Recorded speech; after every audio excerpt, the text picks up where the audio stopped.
Hello, this is BBC News with the latest headlines for viewers in the UK and around the world. Hello there, we start on Wall Street, where the stock market rally continues, with the S&P 500 and Nasdaq closing at new record highs.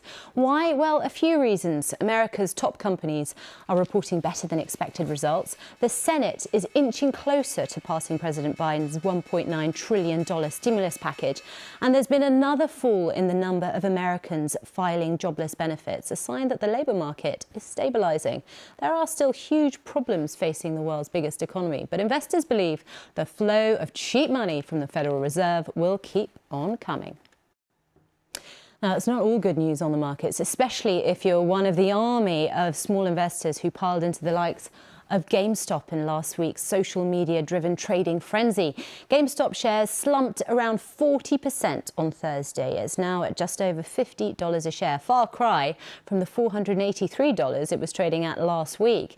US financial regulators are now looking for evidence of market manipulation on Reddit forums. Well, let's speak now to Susanna Streeter. She's a senior investment and markets analyst at Hargreaves Lansdown, and she's in Bristol, which is, of course, in the west of England. Thanks very much for joining us, Susanna. It's nice to see you. Let's start with GameStop. Where does the buck stop with GameStop? Turn our attention more broadly to what's going on in the United States and the health of the US economy. We did in our intro there just a little explainer on why we think the stock markets, certainly across Wall Street, are rising.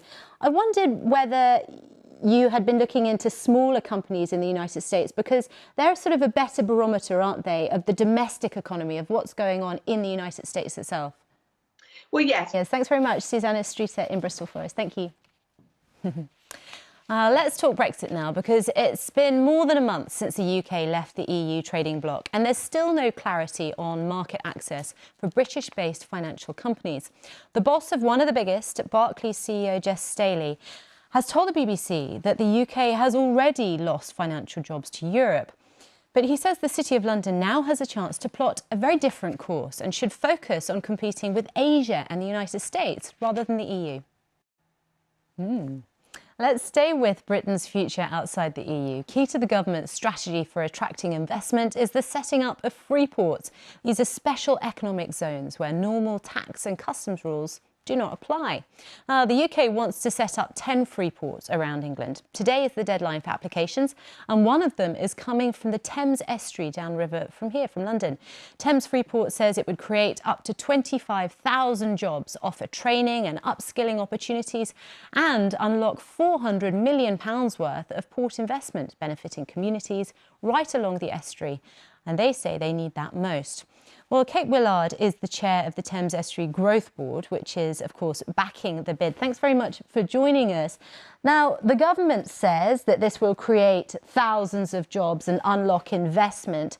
However, you speak to trade experts and they say something very different. In fact, here, a report from the UK Trade Policy Observatory suggests that the benefits would be, and I quote them, tiny. Why is there such a divergence of opinion? I'll jump in if I may. Brussels is clamping down on these free ports, 82 free ports in fact, after identifying that their special tariff and duty status has aided the financing of terrorism, amongst other things. Surely these free ports, if they are granted, will become a big source of tension between the UK and the EU. No. Do we do that? How do we prevent schemes like this from becoming hubs for counterfeiting, for the trade of people, money laundering, organised crime? I think that's very much. Kate Willard, the chair of the Thames Estuary Growth Board. Thanks very much. Thank you. Now, shares in the Chinese video sharing app Kuaishou Technology have tripled on their debut on the Hong Kong Stock Exchange. Sharonjit Lail is following this story for us. Sharonjit, incredible demand from investors. I read that the company received 1.4 million applications from local investors, meaning that 1 in every 4 adults in Hong Kong actually wanted these shares. Is that kind of demand normal? Let's quickly get some of the other day's business news for you.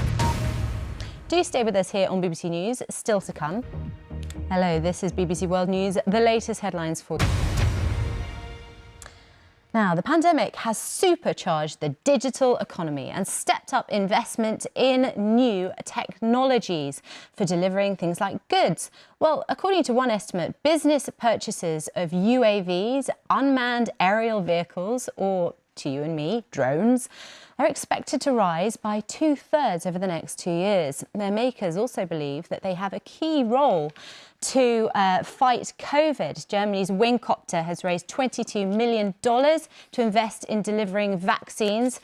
And we hopefully, fingers crossed, will be able to speak to the boss in just a moment's time.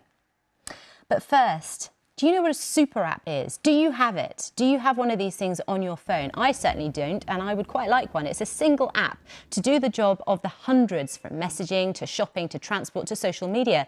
Chinese super apps like WeChat are transforming the way that people are living and working right across Asia. There's no equivalent here in the West, but that's likely to change pretty soon. Our Asia business correspondent Karishma Vaswani has been investigating. So, as promised, here's the answer to the burning question. Can drones actually help in the fight against COVID? Well, one man who thinks they can is Tom Plumer, the co-founder and CEO of Wingcopter. He is in Weiterstadt for us in Germany. Thanks very much for joining us. Now, do you have any COVID delivery contracts at the moment? Distribution of things like the Pfizer vaccine, for example, is made more problematic than perhaps some of the vaccines and some of the drugs that you have delivered in the past, by the requirement, of course, of ultra-cold storage facilities. How would a drone network cope under those kind of restrictions? Sorry. It's nice to see you. Don't worry, it happens to all of us.